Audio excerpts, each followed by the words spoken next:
Srila Prabhupada ki jai. Gaur Pramanande Hari Hari Bo. Om Namah Bhagavate Vasudevaya.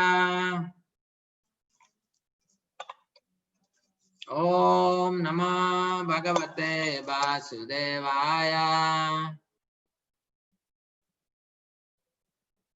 Om Namah Bhagavate Vasudevaya.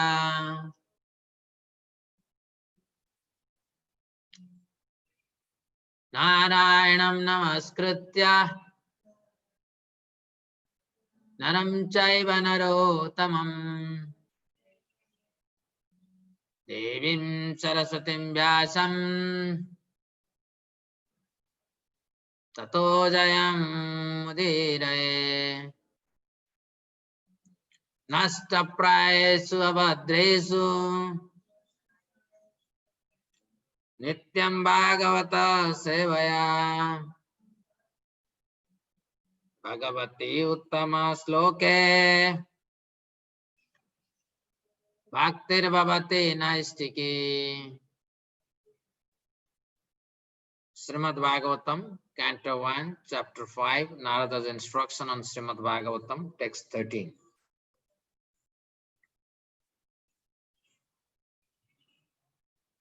Atho Mahabhagavānamo Gadruk. Atho Mahabhagavānamo Gadruk. Suchi Sravasatya-rato dhruta-vrataha. Suchi Sravasatya-rato dhruta-vrataha. Urukramasya-khila-bandha-muktaye. Urukramasya-khila-bandha-muktaye. Samadhinanusmara tadvichostitam. Samadhinanusmara tadvichestitam. Atho, therefore, Mahabhaga, highly fortunate, Bhavan, yourself, Amoghadruk, the perfect seer, Suchi, spotless, Srabaha, famous, Satyarataha, having taken the vow of truthfulness, Dhrita-vrataha, fixed in spiritual qualities, Urukramasya, of the one who performs supernatural activities, God, Akhila, universal, Bandha, bondage, Muktaye, for liberation from, Samadhina, by trance, Anusmara, think repeatedly, and then describe them. Tat vichastitam, various pastimes of the Lord. Translation and purport by His Divine Grace, A.C. Bhaktivedanta Swami, Srila Prabhupada ki jai. O Vyasadeva, your vision is completely perfect. Your good fame is spotless. You are firm in vow and situated in truthfulness. And thus you can think of the pastimes of the Lord in trance for the liberation of people in general from all material bondage. Dear devotees, please repeat after me. Don't look at the translation on the screen. Hear me and repeat. O Vyasadeva, your vision is completely perfect. Your good fortune, your good fame is spotless. You are firm in vow and situated in truthfulness. And thus, You can think of the pastimes of the Lord in trance for the liberation of people in general from all material bondage. Purport. People in general have a taste for literature by instinct. They want to hear and read from the authorities something about the unknown. But their taste is exploited by unfortunate literatures, which are full of subject matter for satisfaction of the material senses. Such a literature contains different kinds of mundane poems and philosophical speculation, more or less under the influence of Maya, ending in sense gratification. This literature, although worthless in the true sense of the term, are variously decorated to attract the attention of the less intelligent man. Thus, the attracted living entities are more and more entangled in material bondage without hope of liberation for thousands and thousands of generations. Sri Narada Rishi, being the best amongst the Vaishnavas, is compassionate towards such unfortunate victims of worthless literature. Thus he advises Srila Vyasadeva to compose transcendental literature, which is not only attractive, but can also actually bring liberation from all kinds of bondage. Srila Vyasadeva or his representative are qualified because they are rightly trained to see things in true perspective. Srila Vyasadeva and his representatives are pure in thought due to their spiritual enlightenment, fixed in their vows due to their devotional service, and determined to deliver the fallen souls rotting in material activities. The fallen souls are very eager to receive novel information every day, and the transcendentalist like Vyasadeva or Narada can supply such eager people in general with unlimited news from the spiritual world. In the Bhagavad Gita, it is said that the material world is only a part of whole creation, and that this earth is only a fragment of the whole material world. So we first will discuss on this paragraph before we go to the next one. Gupta, can you turn on this light? Why? Just turn on the light. Why you are bringing? Okay. So, dear devotees,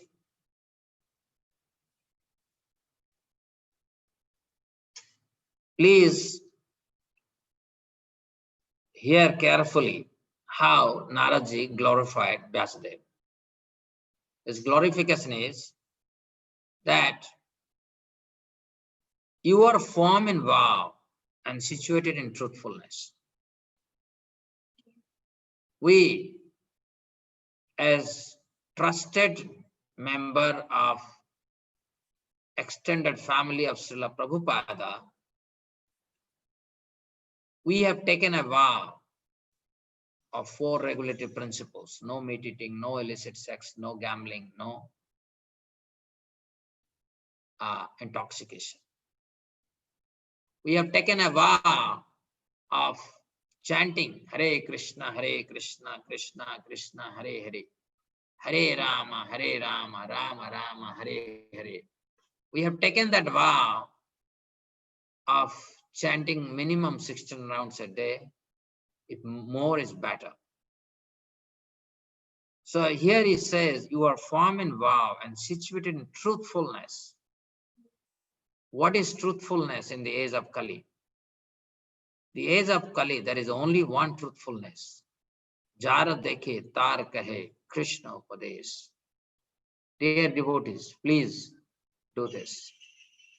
Each one of you are very capable of speaking about Krishna to others, provided you are formed in vow that we follow 4 regulative principles and we chant Krishna's name. As long as we do that, we can always speak to others about Krishna. And that should be the only motivation for us to live the life. Otherwise, in this age of Kali, danger stares us from all directions. All kinds of dangers can devour us, can consume us. In the purport, we see that how Srila Prabhupada is explaining that people in general have taste for literature. Literature that will give us some new information. And this new information must be from the spiritual world. I remember when I was in my high school, 11th standard. So those days, we were not distracted by TV because TV was not there, nor any electronic gadgets, they were not there. So besides studying, we have nothing to do. So we wanted to study more. So I used to study Odia Encyclopedia by Vinod Kanangoji. And I remember, and there it is alphabet wise. O, A, U, E. So there is, so one column is Einstein, one letter, one alphabet, and it comes from Einstein. Albert Einstein. And it was in the first volume itself. And I don't think that we were, in our school days, were taught either about Newton or Einstein at all. I don't think that we were captivated by Newton or Einstein because nobody told us about Newton or Einstein those days. Our science was very rudimentary and very preliminary. And so, yes, we studied a little bit about Tvarana and this and that. Madhyakarshana Sakti. So there, Vinod Kanango is talking about, while talking about Einstein, he's telling a story. He's telling a story. What is Einstein's theory? And I still remember. The story is, suppose you are 25-year-old and you travel in a spaceship that travels with the speed of light. And you may travel for 1 year in that. But when you return back after 1 year, you would find that your friends, your relatives have grown many, many years.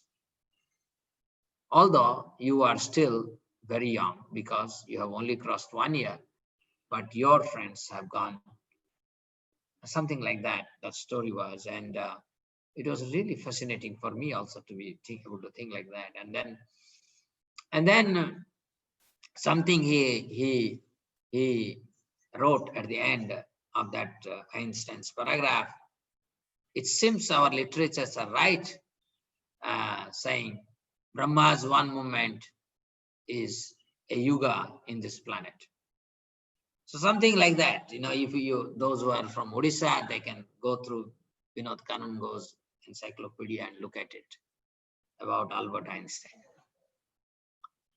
So, so the point, that was very fascinating. But you see that how many fascinating things we have discussed now. We discussed about Durvasa. He's being chased by Sudarsana. What is the speed of Sudarsana? It must be speedier than the light. And Sudarsana is chasing Durvasa because he offended Ambarisha. And we are seeing Durvasa is running one planet to another planet until he reached Brahma's planet. He was not saved. He was not given shelter by Brahma. Then he went to Kailasa. You know that Kailasa is outside of this universe. There also, Lord Shiva didn't welcome him. He said, my dear friend, Sudarshan, as far as Sudarshan is concerned, he is Vishnu Tattva. Go and please take shelter of Vishnu, Lord Vishnu. And he went to Vishnu Loka also. And there Vishnu said, oh, you have offended Ambarisha and have come to me. I am purchased by my devotee. I am under the control of my devotee. Not only that, simply not only control. Devotees are also, they control me. Forget, I can't do anything. You have to go to the very person you have offended. And Sudarsana is almost burning him. And within no moment, he has reached from Vishnu's planet, Narayana planet, Vaikuntha planet, to Earth planet. And he falls flat at the lotus feet of Ambarisha Maharaja. And Ambarisha Maharaja embraces him and feeds him sumptuous prasadam. But we don't take this description very seriously. We think that probably it is imagination. It is not imagination. What was imagination was Vinod Kanungo's writing about Einstein. You cannot make a mechanical machine that can travel at the speed of light. Full stop.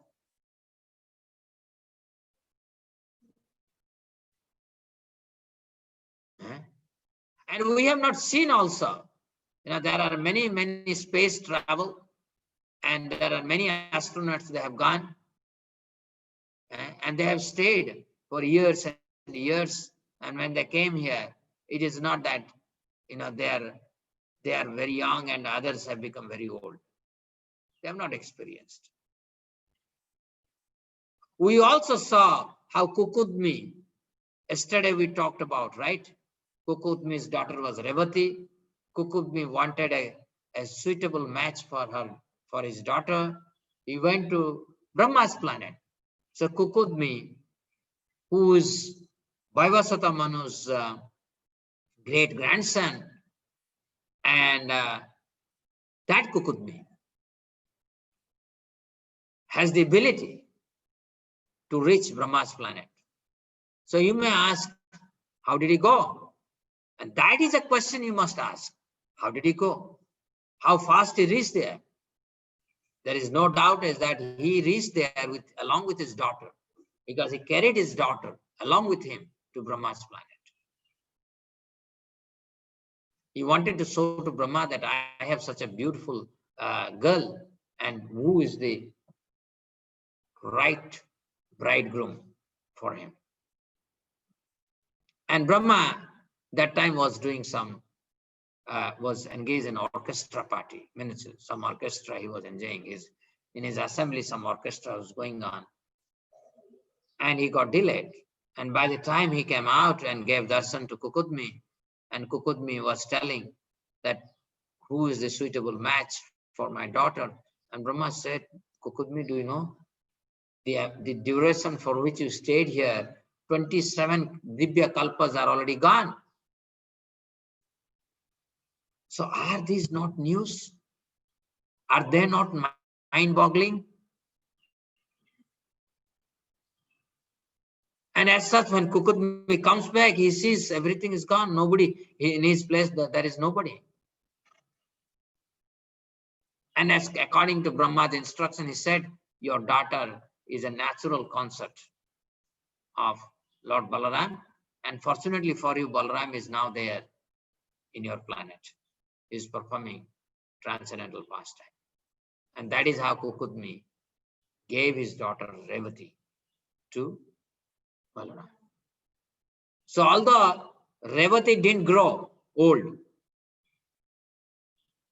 But all the generations here, they have passed 27 Divya Kalpas, more than 100 million years.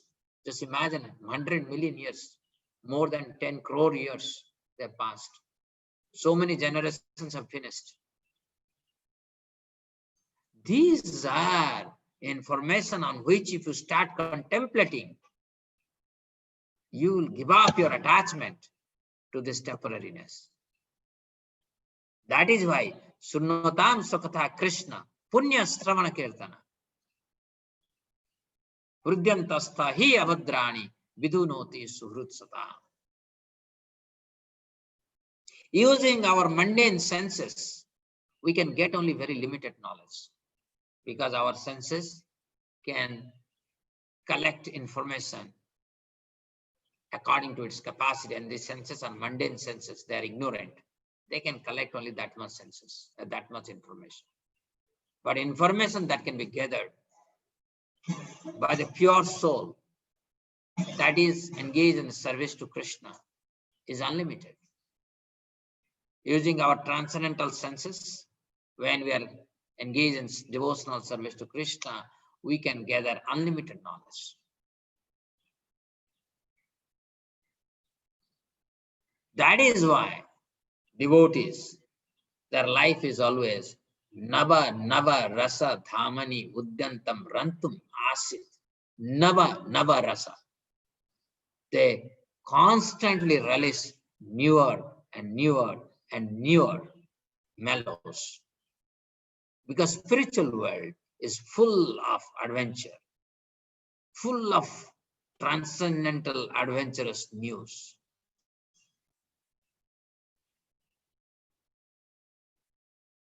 Every day something wonderful is happening there.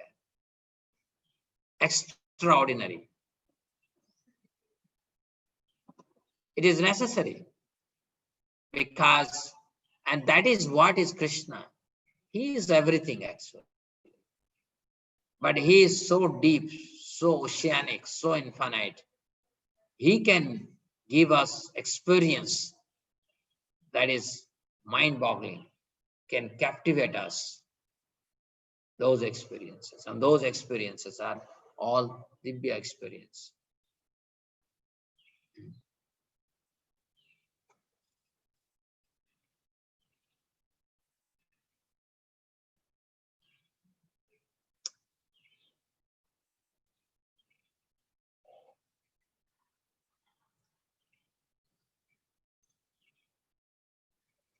So the literature, Prabhupada is saying the literature that are there within this mundane world. Okay. The mundane world literature.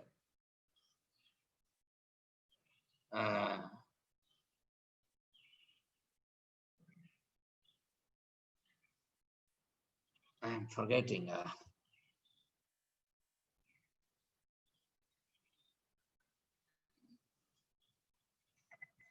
Hemingway, he had a novel.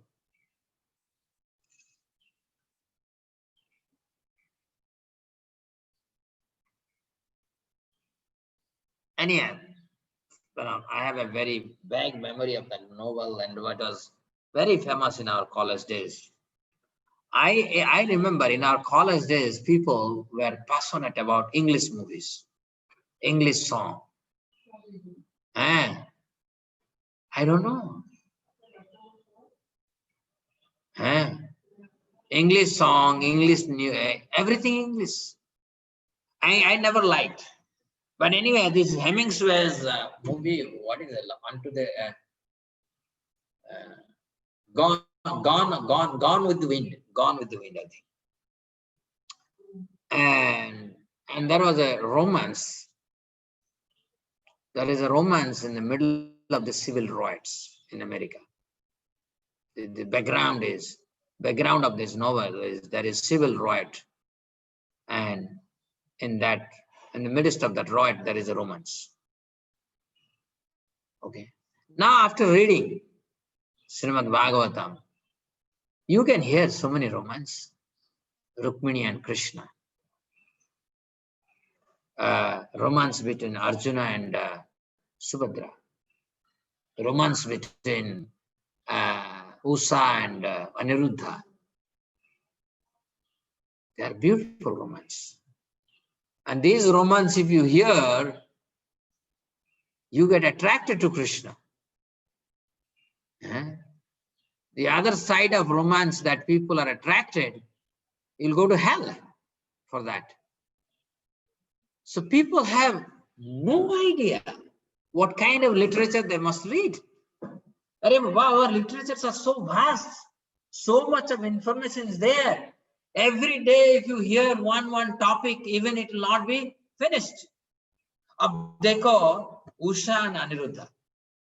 Maybe, Gupta, bring Bhagavatam, Usha and Aniruddha topic. I would like you people to hear today. You get, I think, 10th canto, volume 3rd or 4th. So, I would make you to hear today one romance story, because I remembered Hemingway, Gone with the Wind. And I remember, I went with my friends, I saw it.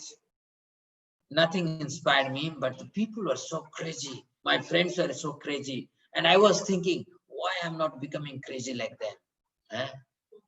And, but you see, yes, human mind would be attracted to romance. So there are many romantic stories in our literature. Many romantic stories. When the Bhima and Pandavas, they have danger to their life. They have been sent to Baranavata to be killed. And when they are in hiding, there is romance between Bhima and Hidimbi. It's amazing stories. Amazing stories. And just because you created a background of civil riot in America, and then create a romance story, and you present it and it becomes bestseller, that is ordinary people. Ordinary people. So there are thousands of literary men all over the world. They have created many thousands of literary works for the information of people in general for thousands of years. Unfortunately, none of them have brought peace and tranquility on the earth. This is due to a spiritual vacuum in those literature. Therefore, the Vedic literature, especially Bhagavad Gita and Śrīmad-Bhāgavatam, are specifically recommended to suffering humanity to bring about the desired effect of liberation from the pangs of material civilization, which is eating the vital part of human energy. Vital part of human energy. The Bhagavad Gita is the spoken message of Lord himself, recorded by Vyāsadeva, and Śrīmad-Bhāgavatam is the transcendental narration of activities of the same Lord Krishna, which alone can satisfy the hankering desires of the living being for eternal peace and liberation from miseries. Śrīmad-Bhāgavatam, therefore, is meant for all living beings all over the universe for total liberation from all kinds of material bondage. Such transcendental narrations of the pastimes of the Lord can be described only by liberated souls like Vyasadeva and his bona fide representatives who are completely immersed in the transcendental loving service of the Lord. Only to such a devotee do the pastimes of the Lord and their transcendental nature become automatically manifest by dint of devotional service. No one else can either know or describe the acts of the Lord, even if they speculate on the subject for many years. The description of Bhagavatam are so precise and accurate that whatever has been predicted in this great literature about 5,000 years ago is now exactly happening. Therefore, the vision of author comprehends the past, present, and future. Such liberated persons as Vyasadeva are perfect not only the power of vision and wisdom, but also in oral reception, in thinking, feeling, and all other sense activities. A liberated person possesses perfect senses. With perfect senses only can one serve the sense proprietor, Rishikesa, Sri Krishna, the personality of Godhead, Śrīmad-Bhāgavatam. Therefore, is the perfect description of the all-perfect personality of Godhead by the all-perfect personality, Srila Vyasadeva, the compiler of Vedas. Hare Krishna. Dear devotees, just see what Prabhupada is saying. And we must make a habit of hearing Bhagavatam daily. If we hear daily Bhagavatam from a person Bhagavatam who relishes Bhagavatam, who understands Bhagavatam, then your taste for hearing would improve, increase, and one day you will be immersed by the very thought of Bhagavatam. When you sit, you remember Krishna's pastimes of killing Putana, killing Trunavarta, killing Sukatasura, killing Bakasura, killing Vatsasura, killing Aghasura, killing Dhanukasura, killing Pralambasura, killing Bhyamasura, killing Kesi, subduing Kaliya, killing Arishtasura. You can go on. Kidnapping Rukmini, marrying Satyabhama, marrying Jambavati. All wonderful things you can remember. How Rukmini will be killed by Balaram. How Kalinga king would lose all his teeth.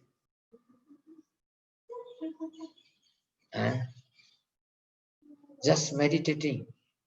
The romance between Arjuna and Subhadra. We will now read Usha and Aniruddha. For I hope you will enjoy this pastime.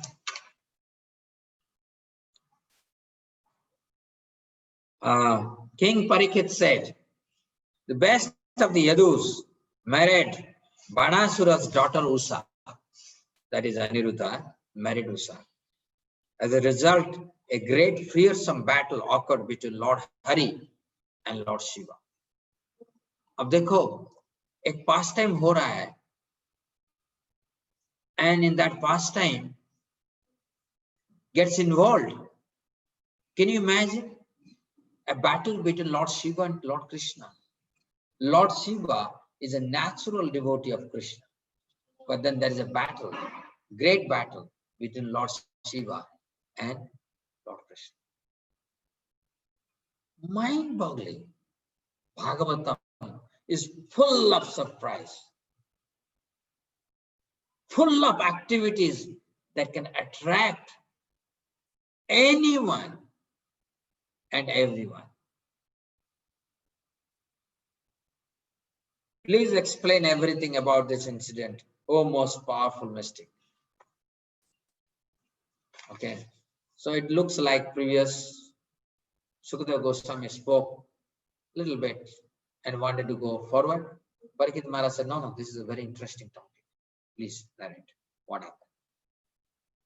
How on earth or how in this universe Lord Shiva can dare to fight with Lord Krishna? So dear devotees, please pay attention. These are all extraordinary topics. Banasura, you know that Banasura was the king of Tejpur, currently in Assam. And Narakasura was the king of Pragjyotisapura, currently in Assam, which is Guwahati. You may ask me, Are, how do I know all these things? No, I'm reading from Bhagavatam, from the pages of Bhagavatam as commented by Srila Prabhupada. So we know where is Tejpur, Where is Pragjyotisapur or Guwahati? Who was ruling where? At what point of time? We have great history. But these histories were connected to Krishna.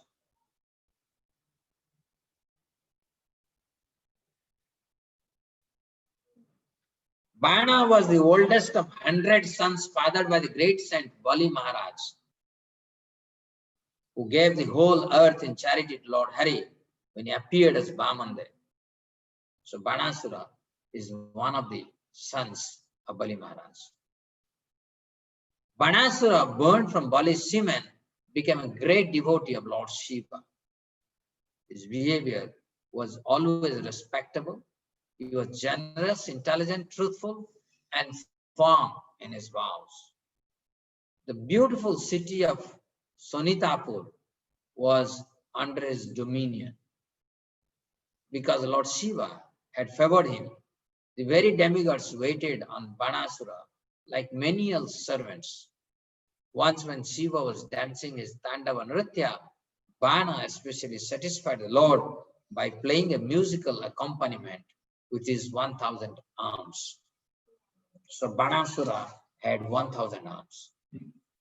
The Lord and Master of all created beings, the compassionate refuge of his devotees, gladdened Banasura by offering him benediction of his choice.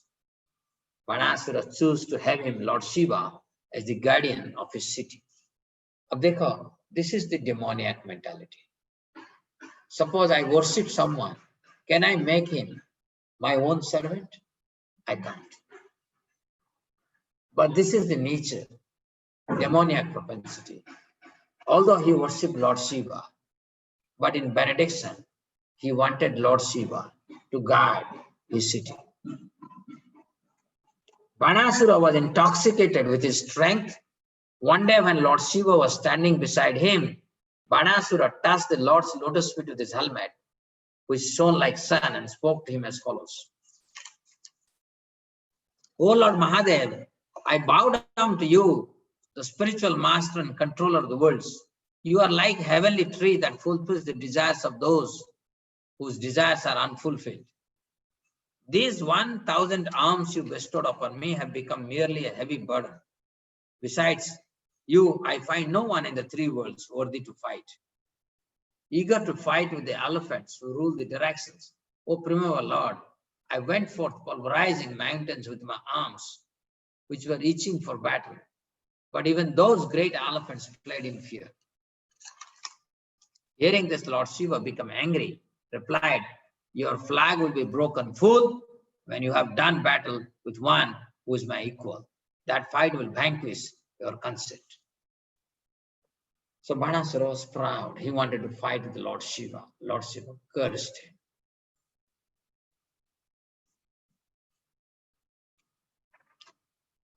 Thus advised, unintelligent Banasura was delighted. The fool then went home, O king, to wait for that which Lord Girisha had predicted, the destruction of his prowess. In a dream, Bana's daughter, the maiden Usha, had an amorous encounter with the son of Pradyumna, who is Aniruddha, though she had never before seen or heard of her lover. I don't know if you see in your dream, you feel the presence of your near and dear ones, as if you are reciprocating with them, touching them, dancing with them. In dream, we have this experience. And Banasura's daughter Usha had an encounter in her dream with Aniruddha, although she has never physically met him. Losing sight of him in her dream, Usha suddenly sat up in the midst of her girlfriends and crying out, where are you, my lover? She was greatly disturbed and embarrassed. Banasura had a minister named Ubhanda, whose daughter was Chitralekha. A companion of Usha, she was filled with curiosity. Thus inquired from her friend. Chitralekha said, who are you searching for? "Oh, fine, proud one, what is this hankering you are feeling? Until now, O princess, I have not seen any man take your hand in marriage." So Chitralekha was intimate friend of Usha, and she could feel Usha is in love. Usha is in romance with someone. Usha is crying out the intimate association of someone. And Chitralekha could feel it. Usha said, "In my dream I saw a certain man who had a dark blue complexion, lotus eyes, yellow garments, and mighty arms. He was the kind who touches woman's heart. It is that lover I search for. After making me drink the honey of his lips, he has gone elsewhere. Thus he has thrown me, hankering fervently for him, into the ocean of distress. I am suffering from the pangs of separation from that wonderful, beautiful, handsome person." And Usha had no idea who he is, although he is the daughter, a son of Pradyumna, named Aniruddha, one of the plenary expansion of Krishna. Chitralekha said, "I will remove your distress, my dear friend. If he is to be found anywhere in the three worlds, I will bring this future husband of yours who has stolen your heart. Please show me who he is." See? So you start doing romance, but as you do romance, there is nobody to share that romance. It will not be interesting, right? So here, the Chitralekha is saying, "Dear friend, you are in love, I am with you. I am going to support you." Saying this, Chitralekha proceeded to draw accurate pictures of various demigods, Gandharvas, Siddhas, Charanas, Panagas, Daityas, Vidyadharas, Yakshas, and humans. Chitralekha was an expert artist, and she drew, and nothing matched the description that she had in her dream.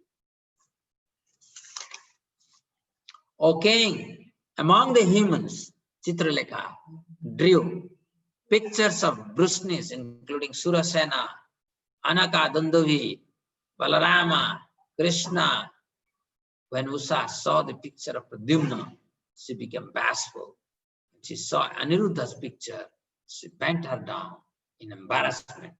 Smiling, she exclaimed, 'He is the one! It is him! It is him!'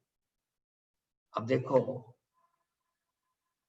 what kind of friend this Usha was? Chitralekha must be. She must have taken so much of time to draw one paint after another and showing to Usha, 'Is this one?' And she must be nodding, 'No.' And again another one, 'Is this one?' 'No.' Again another one, 'No.' Goes on, goes on. And then Chitralekha must have thought, okay, these demigods are of no good. Let me go to Krishna and his Yadu dynasty. And there, Usha found her love. My dear friend, this romance is pure.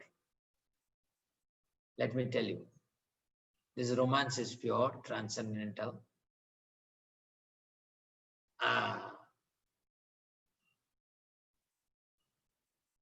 If we know how to hear them, we will be purified. We will be purified completely.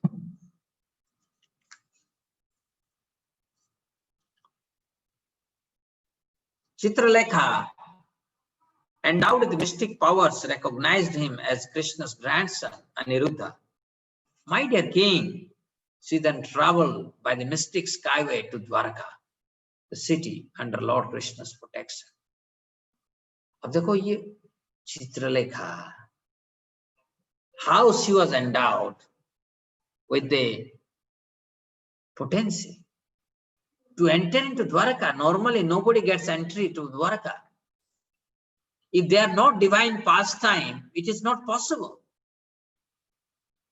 It is not mundane. You cannot enter into Dwaraka.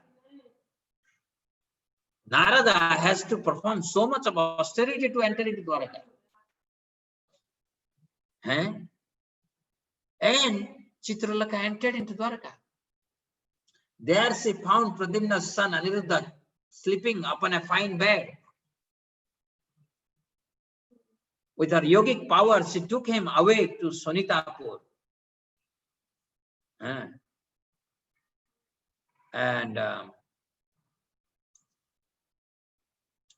Where she presented her girlfriend Usha with her beloved. In fact, when I went to Guwahati, I went to Kamakhya temple. And as I went to Kamakhya temple, I did some research and then I found out that this Sonitapur is actually Tejpur currently. And it is by the association of Banasura, Naraka became Asura. Otherwise, Naraka is actually son of Krishna and Bhudevi, or Varaha there, Krishna's incarnation and Bhudevi. So naturally, Naraka must be a wonderful son of Bhudevi, but he became polluted because of the association of Banasura. And can you imagine? Usha kidnaps Aniruddha. And not just like that. From the sleep, from Dwarka. Imagine where is Dwarka and where is Assam. Overnight she has gone, along with the court, खटिया में सोता हुआ आदमी को अपहरण करके पहुंचा दिए अपने दोस्त के पास है। ये कितना रमणीय है ये स्टोरी, आप समझिए, है मनोहरा है। सो और ऐसे भी दोस्त। So these are all spiritual topics. इसको आप, if you want to find out material reason for all these activities, you will fail. When Usha beheld him, the most beautiful of men, her face lit up with joy. She took the son of Pradyumna to her private quarters, which men were forbidden even to see. There enjoyed with him.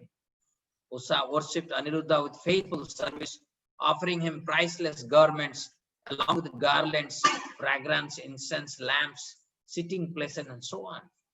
Of course, you can easily understand Usha is eternal concept of Aniruddha. Aniruddha is Lord Krishna's expansion. Aniruddha is Narayana himself. So obviously Usha is Lakshmi. So how pastime is happening? Just think about it.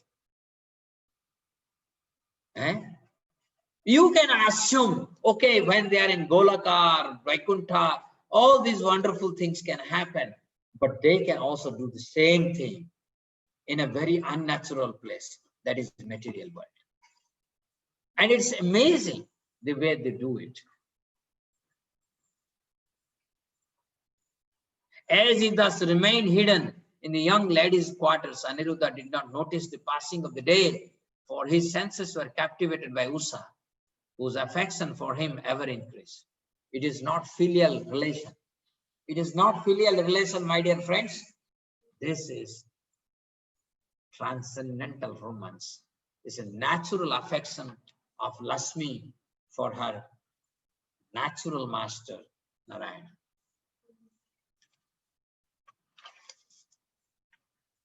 The female gods eventually noticed unmistakable symptoms of romantic involvement in Usha, who, having broken her maiden vow, was being enjoyed by Yaduhiro and showing signs of conjugal happiness. The gods went to Banasura and told him "O king!" Now some catalyst, some kind of spice has to be introduced to make this story more romantic. Okay, a romance will not be romance if there is no external input. Okay. So this is happening. "O king, we have detected in your daughter the kind of improper behavior that spoils the reputation of a young girl's family. Yes, my dear king, your daughter is in love with someone. We have been carefully watching over her, never leaving our post, O master. So we cannot understand how this maiden, whom no man can even see, has been corrupted within the palace. Something fishy is there, my dear master." Very agitated to hear of his daughter's corruption, Banasura rushed at once to the maiden's quarter. There he saw the pride of the Yadus, Aniruddha. Banasura saw before him Cupid's own son, possessed of unrivaled beauty, with a dark blue complexion, yellow garments, lotus eyes, formidable arms. His face was adorned with effulgent earrings and hair, also with smiling glances, as he sat opposite his most auspicious lover, playing with her at dice. There hung between his arms a garland of spring jasmine that had been smeared with kumkum powder from her breast when he had embraced her. Banasura was astonished to see all this. So Banasura has a live demonstration of romance of his own daughter, Usha, with Aniruddha. Dekho. So Krishna and his consort are going to the den of a demon and performing romance. Kya kar lega tu? Because Krishna, this is Krishna's kingdom, after all. If Aniruddha wants, trillions of Banasuras will be destroyed in no time. So is it not mind-boggling? You can meditate, you can feel happy. By remembering this, you can feel purified, sanctified. This is amazing. These stories are not mundane stories. Okay, these are spiritual stories. I'll take 2 minutes. What time is now? 9:45. So I'll take 2 minutes. Maybe we'll continue this story because it's a very astonishing story. You can have some questions in the meantime. I will have 2 minutes break, my dear devotees.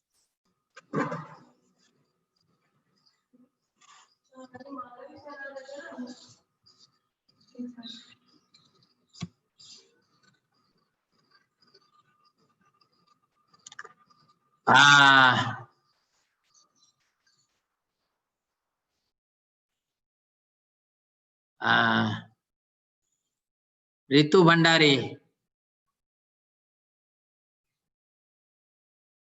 Prabhuji, what curse Lord Shiva gave to Banasura? We just read that. He gave a very cryptic curse, and that would happen because we will see that what curse he gave. Because he was so proud, he wanted to fight with the Lord Shiva. Right? Lord Shiva benedicted him with 1,000 hands, but his hands were itching. He wanted to fight with someone. He said, "Let me fight with Lord Shiva." And Lord Shiva, seeing his arrogance, cursed him. "Soon your pride will be destroyed." That was the curse. And that's what we will see tomorrow. I am keeping this story for tomorrow. I thought that people are so much interested in the story of romance. So I told one story of romance today, and we'll continue the story of romance and ultimately the destruction of pride of Banasura. That we will study tomorrow here. And then also we will hear after that the romance between Subhadra and Arjuna. And let me tell you, these things are very, very pure. By hearing them, we get purified. Spiritual life, we don't know what is spiritual life. Spiritual life is hearing anything related to Krishna and his devotees. Makes us attracted to Krishna. Ultimately, what is spiritual life? Our attraction for Krishna, nothing else. If you are attracted to Krishna, that's it. If you are not attracted to Krishna, finished. Okay. So what is the meaning of attraction to Krishna? If I have attraction for Krishna, then I'll have no attraction for anything else. Only everything related to Krishna will give me enjoyment, pleasure, happiness. I can live by my attraction for Krishna. I can drink my attraction for Krishna. I can dream my attraction for Krishna. When that happens, that is the perfection of life. Panda, we know that conditioned soul possesses 4 defects. It is said in the purport that liberated souls have perfect senses. What is perfect senses? Spiritual senses. Liberated soul don't act by their mundane sense. They don't have mundane senses. They have always spiritual senses. It is devoid of 4 defects. Then why liberated souls still make mistakes sometimes? They don't make any mistake. Liberated soul may never make any mistake. It was not a mistake on the part of Parikshit to put the snake around the neck of the Samika. It was not a mistake. It was a divine arrangement. Pure devotees don't make mistake. Whatever they do is ordained by Krishna.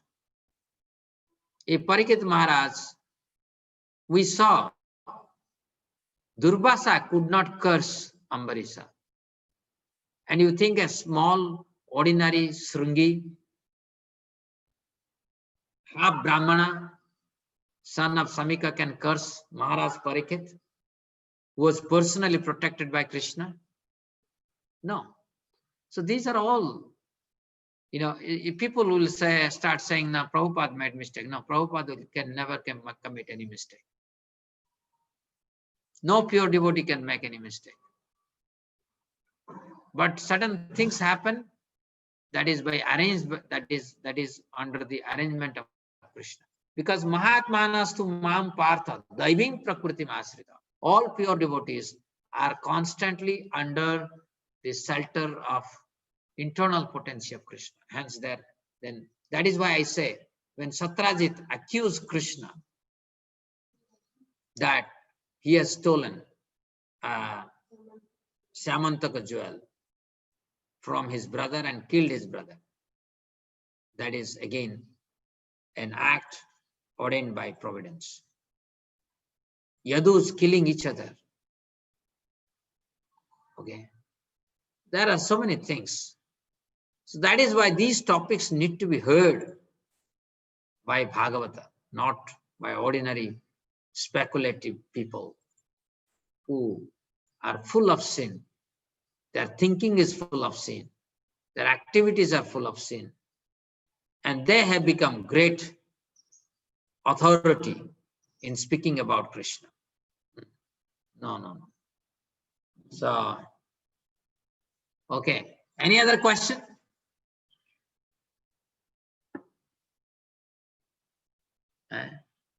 Why there are no questions today?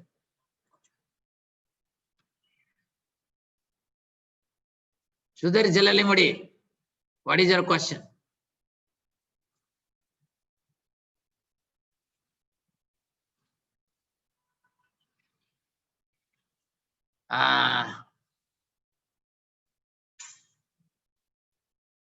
अरे क्या हो रहा है? I'm not able to understand where is the question. No, there is some question. Should I be honest and straight? What is this question? Piyush Sehgal. There is a devotee who is yet to develop firm faith in Krishna, but has been. क्या भाई ये मैं पढ़ नहीं पा रहा हूँ.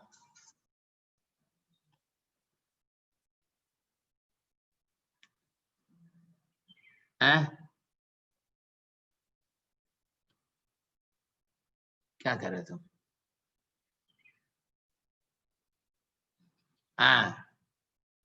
Okay, so there, Jalalirmadi, why Banasura, even though son of a devotee, become a demon? That I cannot answer. Isn't it somebody born in devotee's family also become demon?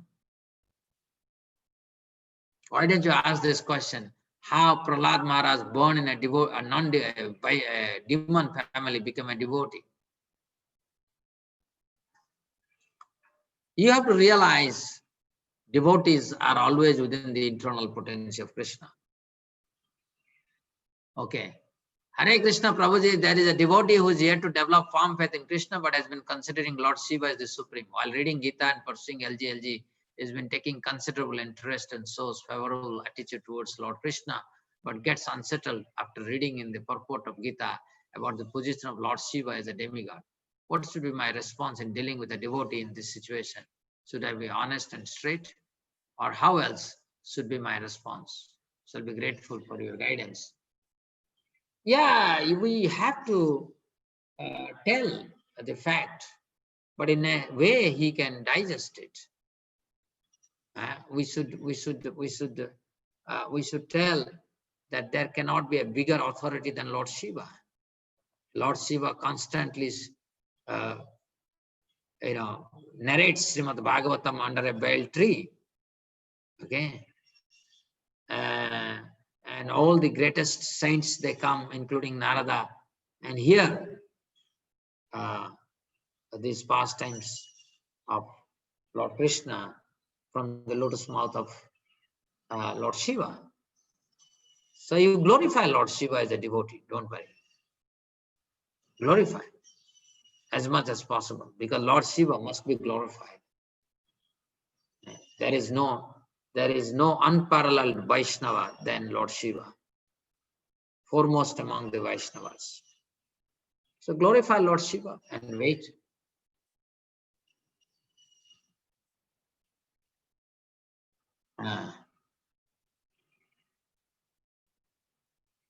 I think we covered everything.